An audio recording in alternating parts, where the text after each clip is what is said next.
Ayan, ito yung alimatic na dinala ko kahapon. Galing bundok, dinala ko dito sa bahay. Oh.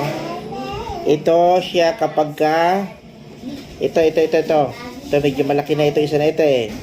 Ito siya kapag ka wala pang kasinong nasisipsip na dugo. Ito naman siya kapag ka may nasipsip na dugo, pero mas lalaki pa ito.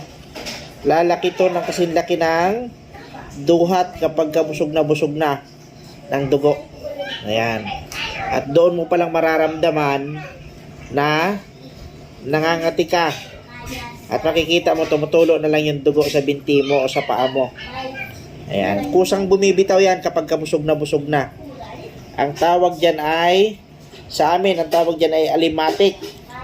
Sa iba, ang tawag naman ay alimatok. Ha? Alimatok. Sa iba ay alimatic. Ayan. Iruin nyo yun. From ganito kaliit, kanipis, hanggang ganito kalaki. Tapos lumalaki pa siya ng kasing laki ng duhat. Yan, ganyan ang kanyang karakter. Kusa lang dumidikit yan sa balat, sa binti, sa paa.